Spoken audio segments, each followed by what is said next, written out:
Olá, eu sou o professor Roberto Brasileiro Paixão, da Escola de Administração da UFBA, e nesta aula nós iremos tratar das análises horizontal e vertical. Bom, antes disso, começando, a gente vai começar a análise. É importante dizer o seguinte, que quando a gente inicia a análise de uma empresa, a análise financeira de uma empresa, a gente vai usar muitas informações, a gente usa muitas informações. Informações que são, em geral, quantitativas e informações também qualitativas. Quantitativas nós temos análise horizontal e vertical, que eu vou mostrar para vocês em algum tempinho, já ainda nessa aula. E depois a gente tem uma série de índices financeiros, econômico-financeiros, que a gente vai usar. Então, isso aqui é o que nós chamamos de análise quantitativa. Mas tem também a chamada análise qualitativa, onde você vai buscar informações não através de contas, mas através de relatórios, notas explicativas, informações de mercado, comparações, relatórios que às vezes saem de outras empresas, né, das empresas que trabalham com investimento em bolsas e fazem análises setoriais e etc. O que é importante ter em mente?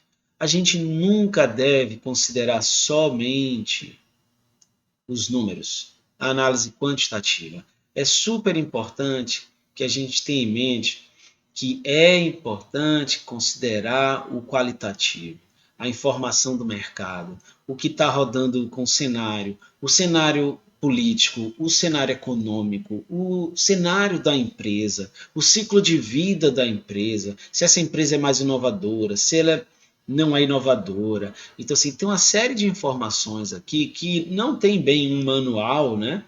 Mas que a gente precisa levar em consideração. Essa análise qualitativa, ela não está no escopo do nosso curso, tá? Nós vamos concentrar muito nossas análises no chamado quantitativo, horizontal, vertical e índices. E quando a gente está olhando horizontal, vertical e índices, é como se a gente estivesse, por exemplo, pilotando um avião. Como se cada monitor desse aqui, ó, se cada aparelho disso aqui, ó, fosse um índice. Né? Eu tenho uma série de índices. Esses índices eles não vão todos para a mesma direção, no sentido de quando uma coisa está boa, todos os índices vão mostrar que a empresa está boa. Não é assim que funciona. Às vezes você tem um índice indicando um ponto forte, mas você vai ter um outro índice indicando um ponto fraco. Então é realmente como se a gente estivesse pilotando um avião, onde eu tenho que tomar a decisão, mas os índices eles não vão convergir todos. Tá? A gente não tem como convergir, por exemplo, velocidade, altitude, pressão. O piloto ele tem que saber lidar e saber quais são os parâmetros que ele deve seguir a cada momento. Na empresa é a mesma coisa. A gente vai ter muitos índices e a gente vai ter que tomar a decisão mesmo sabendo que alguns índices estão mostrando algo mais positivo, outros mostrando mais negativo. Ok? Vamos lá. Primeiro, eu vou colocar ainda aqui a voz dos especialistas. Aqui quem está falando dessa frase é o Brigham, o Gapensky e o Erhard. Isso é um livro, um grande manual de finanças, é um pouco antigo, mas enfim, é super atual. Apesar do fato de que apenas os contadores precisam saber como fazer as demonstrações financeiras, todos os envolvidos com a empresa precisam saber como interpretá-las. Observe que ele não está falando o administrador financeiro precisa saber como interpretá-la. Ele está falando de todos os envolvidos. Isso está cada dia mais comum. É muito comum que as empresas elas deem capacitações e elas busquem pessoas para outras áreas da empresa que não financeiro, por exemplo, produção, marketing, pessoas, etc., que tem um pouco de conhecimento financeiro. Você não precisa ser o especialista. Quem precisa realmente é a pessoa que vai trabalhar, né, no financeiro. Mas essas outras pessoas é importante que elas saibam um pouco, pelo menos um pouco, como interpretar algumas informações. E a outra é, a contabilidade se concentra em como as demonstrações financeiras são elaboradas, registro, né? Enquanto o nosso enfoque é o de como elas são utilizadas, pela gerência, para melhorar o desempenho da empresa, e 2, pelos investidores para avaliar as ações e outros títulos da mesma. Nós nos encaixamos aqui, ó. Nós vamos olhar sempre a partir da visão do gestor, a visão de quem está dentro da empresa e precisa tomar a decisão. Isso aqui também é um excelente manual de finanças, é um livro bem famoso e, apesar também de não ser tão atual assim, é um livro que é muito usado e vocês podem buscar, que certamente vai ser um livro interessante para ler. Quem é que está interessado nos índices da empresa, né? Quem é que está interessado na análise vertical, na horizontal e nos índices? Vamos separar alguns grupos aqui.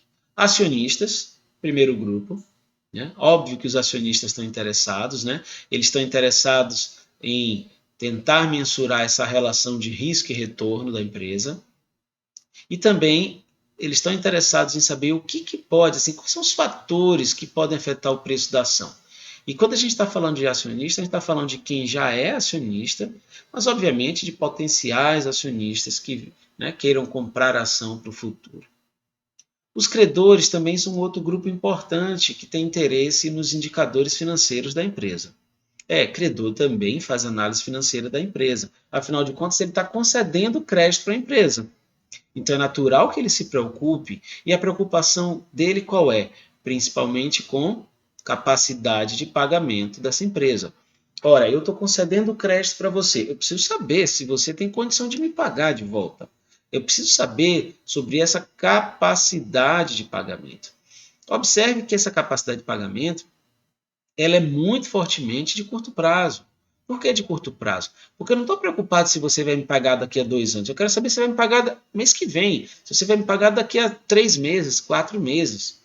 Então não é uma preocupação só de longo prazo, como é a preocupação do acionista. O acionista é muito mais uma preocupação de longo prazo. Aqui o credor é uma preocupação de curto prazo também.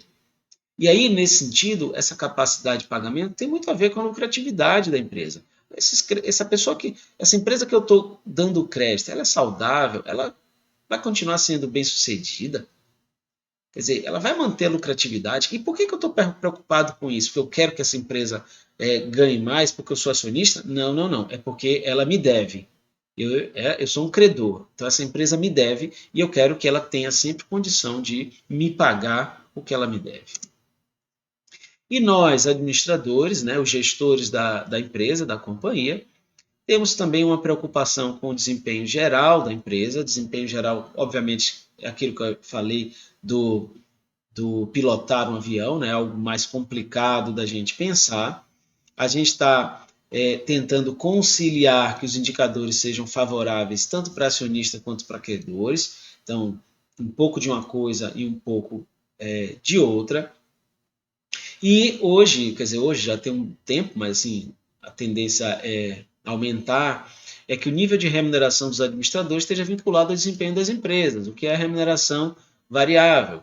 E é muito comum no cargo dos executivos, chamada stock options, ou opções de ações, onde você tem uma remuneração fixa relativamente mais baixa, mas você tem aí a opção de comprar ações da empresa e, naturalmente, você vai trabalhar para que esse desempenho suba, a ação valorize e você automaticamente ganhe muito dinheiro.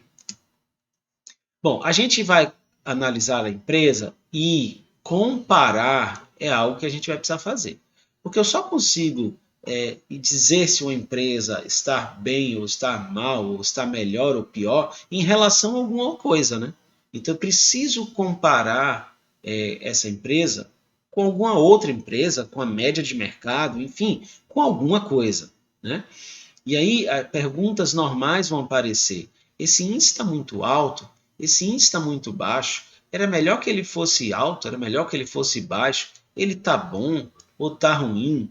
Ora, para a gente responder isso, eu preciso de uma comparação. O que é normal, Roberto?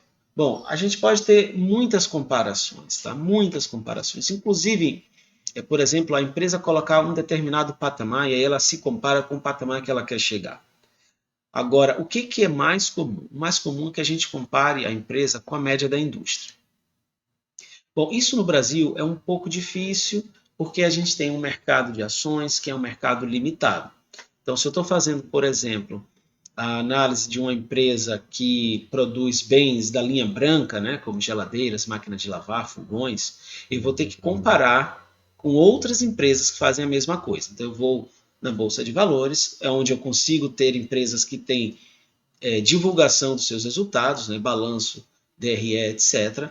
E aí eu vou pegar essas empresas que trabalham mais ou menos perto do que eu trabalho e vou analisar essas empresas tentando calcular uma média da indústria. E aí eu me comparo em relação a essa média. Se eu tenho dificuldade de ter isso, eu posso também tentar pegar uma empresa da concorrência. Eu posso pegar a empresa que eu considero como sendo a de melhor desempenho naquele setor e vou me comparar a essa empresa. Tá? Lembrem que para fazer essas comparações, obviamente que eu preciso que as informações de balanço DRE sejam divulgadas. Eu não tenho como, por exemplo, comparar eu sendo uma empresa de capital fechado, né, uma empresa limitada, comparar com a outra empresa limitada, porque eu não tenho o número dela. Então, o natural é que a gente compare com uma empresa de capital aberto. Então, nesse sentido, existem algumas associações de empresas que também ajudam nisso. Por exemplo, existe a Associação de Empresas Produtoras ou Fabricantes de Plástico de Primeira Geração. Eu estou chutando aqui uma associação. Eu acho que existe, mas eu não tenho certeza se existe. Bom, se não existe isso, existe algo similar a isso.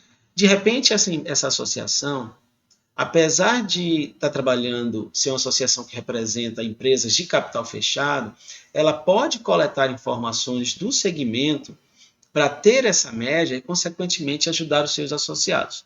Então, é também natural que isso ocorra, tá? Mas, de qualquer forma, a gente vai precisar de uma base para fazer a comparação. Se a gente não tiver essa base, qualquer interpretação ela perde sentido, porque eu não vou saber dizer se é bom ou ruim, se está alto ou está baixo. E a comparação que a gente vai fazer é exatamente uma comparação através de análise vertical horizontal e também através dos índices. Então vamos começar a parte de análise horizontal, que a gente chama de AH, vocês vão ver AH muitas vezes, né? E aí a gente vai ter a análise horizontal do balanço patrimonial e da DRE. Vamos começar com o balanço patrimonial. O que a gente vai ver? Como a gente viu antes na aula passada, né, sobre análise horizontal de qualquer coisa. A gente vai pegar a evolução ao longo do tempo. A evolução de quê? Das contas do patrimônio, das contas patrimoniais. E aí a gente vai precisar também colocar um ano como sendo o ano base. Normalmente, o ano inicial é o ano base. Precisa ser o ano inicial? Não, mas é normal que seja, tá? Então aqui eu tenho um balanço, estou separando aqui somente em ativo circulante e ativo não circulante, aqui passivo circulante, não circulante, PL. Eu tenho os valores do ano 1, os valores do ano 2, os valores do ano 3. Então eu estou vendo aqui, por exemplo, que o ativo circulante está crescendo, o ativo não circulante vai caindo, o ativo total está crescendo. Eu estou vendo aqui no passivo circulante que ele vai para 32, para 35, depois para 30, então ele sobe e desce.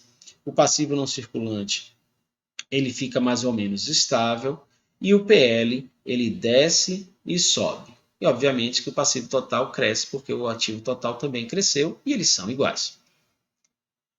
Colocamos aqui o ano 1 como sendo o ano base, então tudo aqui é 100. E aí pegamos e calculamos os números. Então esse 120 aqui nada mais é do que o 18, vou botar ele aqui, ó, ele é o 18, dividido por 15 vezes 100. E o que é esse 147 aqui? É o 22 dividido por 15 vezes 100. Tá? Conta que a gente viu antes. Bom, a conta é a parte mais fácil disso aqui. O que importa mesmo é a interpretação. Então vamos começar com a interpretação primeiro do número. O que é esse 120?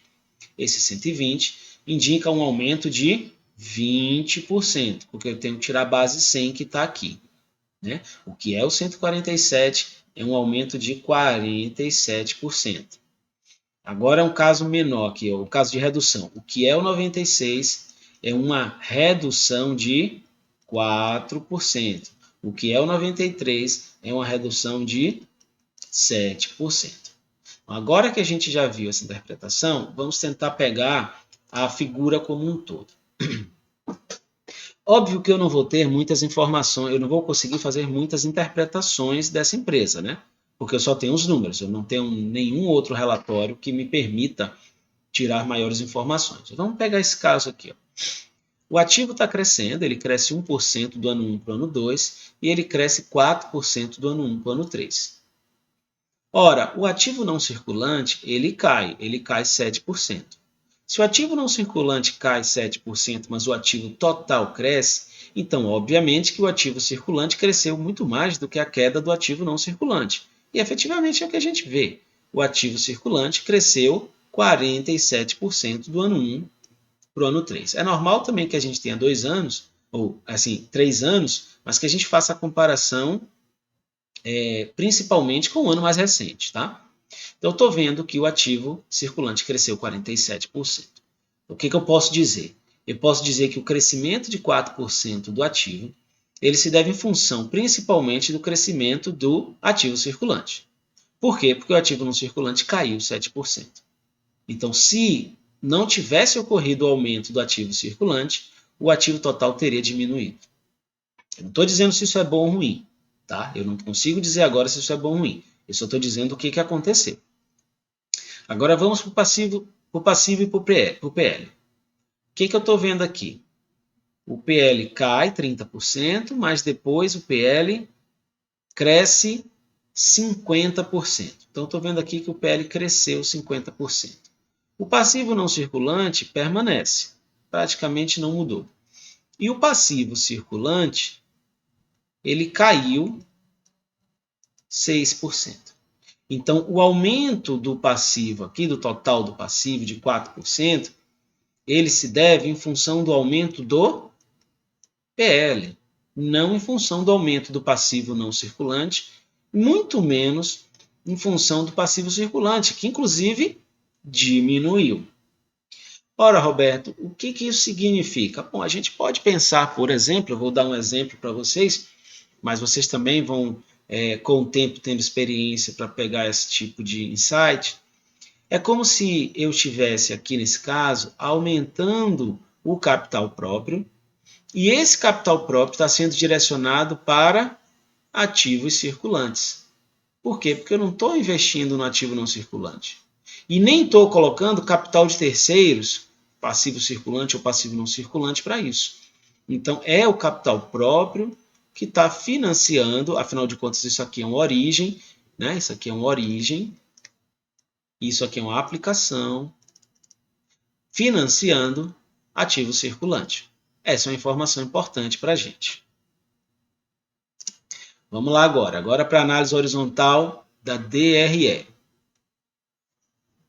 Vamos lá, mesma coisa. Evolução ao longo do tempo, só que não mais de contas patrimoniais, agora de contas de resultado. Primeiro ano assume 100. Aqui eu tenho a DRE, né? Observe que eu tenho receita bruta, menos descontos, devoluções da receita líquida, menos despesas operacionais da lucro operacional, menos despesas não operacionais, isso aqui seria o meu LAGI, dá o LAI, menos o IR, dá o lucro líquido. Pronto, tenho aqui do ano 1, do ano 2, do ano 3. Ano 1 aqui representa 100%, e aí eu pego a evolução. O que é que eu vou ver aqui? Vamos lá. Primeiro, olha aqui, a receita está crescendo. Está crescendo quanto? Cresceu 6% do ano 1 para o ano 2, cresceu 15% do ano 1 para o ano 3. Os descontos, devoluções, impostos sobre vendas, aqui são as deduções, também cresce. Natural que se a receita bruta cresça, isso aqui também cresce, isso aqui também cresce, né? E ele cresce 16% no ano 1 e 42% no ano 2. Observe que aqui eu já estou começando a ver uma coisa um pouco assim, confusa. Como é que a minha receita cresce 15%, minhas deduções crescem 42%? Está crescendo muito mais. Então, o natural seria que crescesse próximo. Está crescendo muito mais, tem alguma coisa aqui dentro que eu preciso analisar. Nesse exercício, obviamente, não consigo ver, né? Porque eu não tenho as contas abertas. Mas é uma coisa para a gente, digamos assim, pensar e acender a lanterna para olhar depois. Isso faz com que, olha que esse crescimento das deduções faz com que a receita líquida, ó, fique estável e diminua.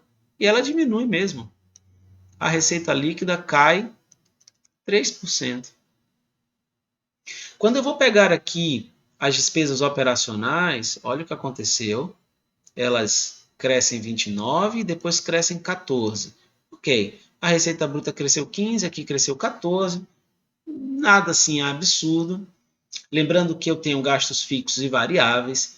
Então, se eu tenho um aumento de receita, é natural que eu tenha aumento de gastos, mas dos gastos variáveis. Os gastos fixos, não. Então, seria natural que isso aqui crescesse, mas crescesse menos do que os 15%. E aí a gente tem o lucro operacional. Esse lucro operacional aqui já está tendo uma queda de 9%, né? Eu já estou vendo o efeito da dedução e aí o efeito da despesa, do crescimento da despesa operacional também. Eu vou pegar aqui as despesas não operacionais, elas saem de 3 para 7, ou seja, elas estão crescendo 133%, né? Isso aqui já tem um impacto forte no resultado. Eu precisaria parar para ver o que está acontecendo com isso aqui, que apesar de ter um valor menor do que as outras, tem um impacto percentual relevante. Isso faz com que o meu LAI já caia bem mais. Observe que ele cai para 68 aqui, significa uma queda de 32%. Né? E eu tenho um lucro líquido na mesma proporção, caindo 32%. Então, olha o que está acontecendo. Eu tenho um aumento de venda, minhas vendas crescem, mas eu diminuo a receita líquida por conta das deduções. Já seria um primeiro alerta, preciso olhar isso aqui. Depois, eu tenho despesas operacionais que crescem 14%. A priori, não seria tanto um problema, porque eu tenho um aumento de 15%, mas como, na verdade, a minha receita líquida está caindo por conta das deduções, isso aí passa a ser um problema. E eu tenho também um aumento das despesas operacionais de 133%, também era uma coisa que eu precisaria enxergar. Isso faz com que, apesar de vender mais, eu tenha menos lucro. Tá? Então, eu teria que olhar isso com calma. Vamos lá. Agora, vamos pegar esses mesmos números para poder analisar verticalmente. Então, no balanço patrimonial primeiro, a gente vai olhar a composição dos itens ao longo do tempo. Primeiro de um ano, depois comparando anos. Então, eu vou pegar aqui, ó, ano 1, ano 2, ano 3. Vou pegar o ano 1 primeiro. Olha lá, eu tenho um ativo aqui circulante de 15, ativo não circulante de 55, total 70. O que eu faço? Eu divido isso aqui. Então, eu sei que eu tenho 21% do ativo, no ativo circulante, 79% no ativo não circulante, totalizando os 100. A conta que eu fiz aqui foi de 15 dividido por 70, não é isso? Vezes 100, e de 55 dividido por 70 vezes 100. O 15 é daqui, né, para pegar essa proporção de 21%, e o 55 é daqui para pegar a proporção de 79%.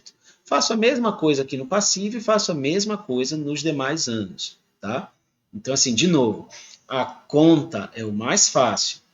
O que importa para a gente é interpretar.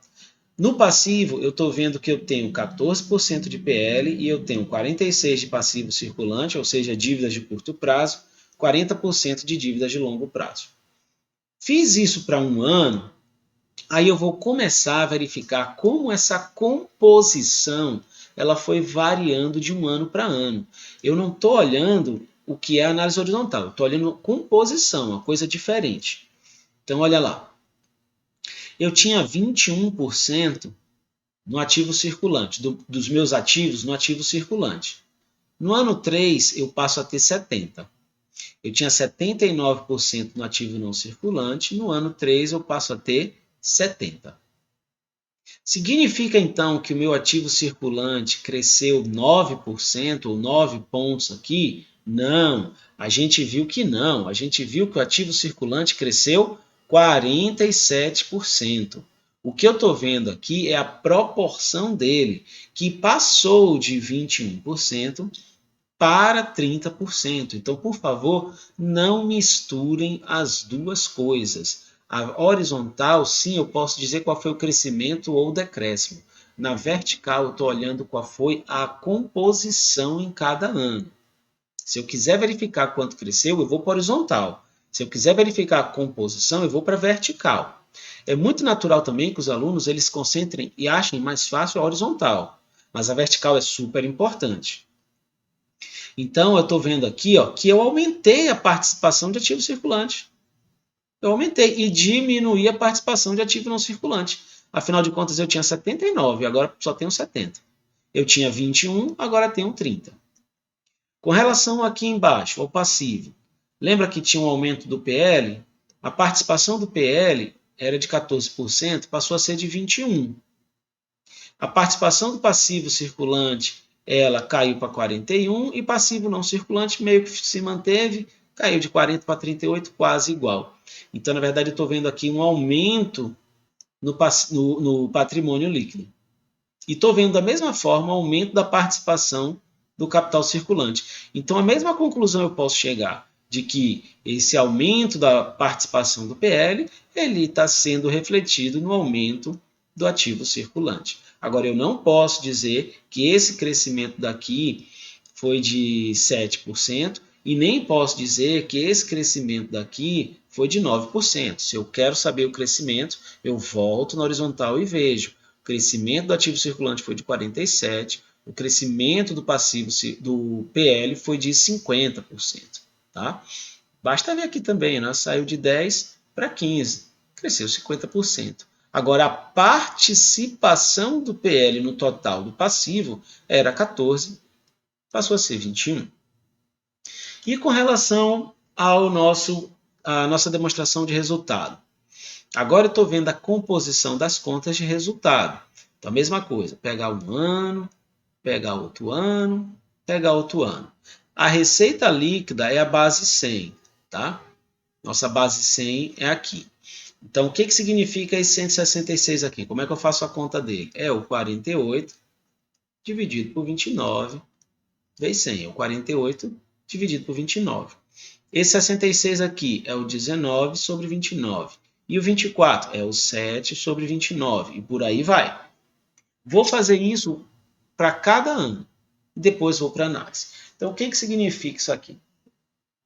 Esse 166 significa que eu estou fazendo vendas, receita bruta, que equivale a 66% mais do que a receita líquida. Tá? Pronto. Agora eu vou pegar uma outra conta aqui para dar o exemplo. O que significa esse 24 aqui? Significa que as minhas despesas operacionais elas equivalem a 24% da receita líquida. Ou seja, elas abocanham, a despesa não é um gasto, então da minha receita líquida, 24% vai ser abocanhado pela despesa operacional. E aí eu tenho também aqui as despesas não operacionais, eu tenho o IR e vou até o lucro líquido. O que significa esse 43? Que desses 29 aqui, 43% se transforma em lucro, ou seja, 12,35. Então, o que eu estou vendo aqui? Eu estou vendo que eu estou gerando cada vez mais vendas. É mesmo, era 48, passou a 51, passou a 55. Estou fazendo vendas cada vez maiores do que a receita líquida. Beleza. Mas, na hora que eu pego o lucro líquido, olha para cá, 43%, 34%, 30%. Eu estou sendo menos eficiente em transformar receita líquida em lucro líquido. Significa que aqui no meio eu estou perdendo parte da brincadeira. Na verdade, estou perdendo desde aqui, né? Porque a gente viu pela horizontal que as deduções elas crescem muito. Aí vamos pegar aqui o que está acontecendo. Despesas operacionais, elas crescem. Elas crescem. A gente viu que ela cresceu um pouco, né? Ela cresce, passa de 7 para 9, passa de 7 para 8, mas a proporção dela está aumentando. Está abocanhando mais da minha receita líquida. E aqui mesmo no lucro operacional, eu já estou vendo que eu estou sendo menos eficiente. Até melhora um pouquinho do ano 2, né? O ano 3, mas comparando com o ano 1, eu estou piorando. Eu estou sendo menos eficiente em transformar a receita líquida em lucro operacional. E quando vai do lucro operacional para o lucro líquido, aí eu estou sendo menos eficiente ainda.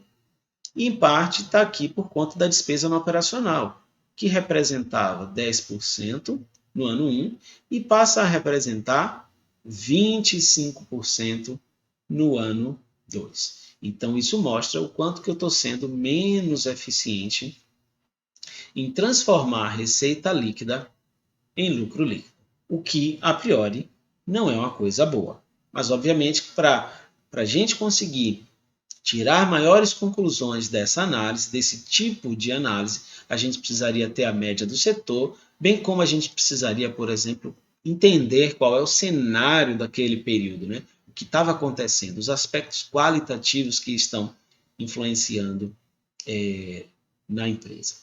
Tá? Limitações da análise horizontal e da análise vertical. Quando o período base é nulo, obviamente que a variação não pode ser calculada. Se uma coisa sai de 0 e vai para 10, eu não tenho como calcular essa variação. Tá? Então, nesse caso, eu vou fazer a análise efetivamente com valores absolutos. Valores absolutos têm um grande problema. Eu não consigo comparar valores absolutos com o mercado ou com qualquer outra empresa, porque as dimensões às vezes são diferentes. Uma empresa trabalha no milhão, a outra empresa trabalha no bilhão, a outra empresa trabalha no mil. Então eu não tenho condição de, em termos absolutos, fazer certas comparações. Né? Então, assim, é uma limitação. Tem como corrigir? Não, não tem. Uma outra coisa que precisa tomar cuidado é quando o período base apresentar um valor negativo e no período seguinte apresentar um valor positivo. Né? Por exemplo, sair de menos 2 para 2. É um baita crescimento aqui, né? Você sai de menos 2 para 0, de 0 para 2. Tá? Então tem que tomar cuidado na interpretação desses resultados. Para esses casos aqui, a minha sugestão é que vocês usem HP12C para fazer as contas. Existe lá o botãozinho de delta percentual, então você pode fazer a conta com delta percentual, ele já vai calcular para você. Então, por exemplo, de menos 2 para 2, você faria menos 2, enter, 2, delta percentual. Automaticamente, ele iria dar o resultado para você. Então, eu recomendo que vocês usem HP12C. Você pode colocar aí um aplicativo no celular, não precisa ter HP12C mesmo, mais, né? E aí você faz a conta com o delta percentual. Ou faz no Excel também, ou faz como vocês quiserem, não tem problema. Então, o mais importante é entender o que é análise horizontal, entender o que é a vertical. Elas mostram coisas parecidas de uma forma diferente. Eu até entendo que os alunos achem a horizontal mais fácil no primeiro momento, mas não ignorem a informação da vertical. É uma informação importante. Tá? E depois entender que existem limitações na análise. Não tem problema, a gente basta estar ciente dessas limitações. Tá? Quais são os próximos passos nossos próximos passos aí para as próximas aulas? A gente tem muitos índices financeiros, muitos mesmo. Eu nem sei dizer quantos, são muitos. E aí, como são muitos, a gente agrupa esses índices em famílias, né? Grupos, famílias, não importa, tá? E aí a gente vai seguir exatamente as famílias dos índices. Então aqui a gente vai passar pelos índices de liquidez, e a gente vai ver alguns índices de liquidez. Vamos para os índices de endividamento, que vão analisar dívida. Vamos passar pelos índices de lucratividade, que tem total relação com a análise vertical. Vamos passar pelos índices de atividade ou giro, ou prazo, é a mesma coisa. Vamos analisar ainda os índices de rentabilidade e, por fim, fecharemos com o que nós chamamos de análise dinâmica do capital de giro, que é um complemento da liquidez, mas a gente deixa por final porque a gente vai ver que ao falar disso aqui, a gente vai acabar falando de rentabilidade, a gente vai acabar falando de atividade, a gente vai acabar falando de endividamento e lucratividade. Então a gente deixa aqui esses dois últimos realmente por último. Esses dois aqui realmente por último, porque eles acabam envolvendo. Os índices eles são separados, mas obviamente que uma coisa está entrelaçada na outra. Né? A gente separa para fins didáticos, mas a gente sabe que a liquidez tem impacto na rentabilidade, que o endividamento tem impacto na liquidez, que o endividamento tem impacto na atividade, que o endividamento tem impacto na rentabilidade, que o capital de giro tem impacto na atividade, que a atividade tem impacto no capital de giro, enfim, essas coisas elas estão todas ligadas. A gente vai fazer a análise um por um e depois a gente tenta fechar a análise como se fosse uma análise completa, que eu chamo de análise integrada dos indicadores. Ok? Bom, se vocês tiverem alguma dúvida, usem o fórum Tira Dúvidas e faça a sua pergunta na próxima aula. A gente se vê na próxima aula. Até a próxima.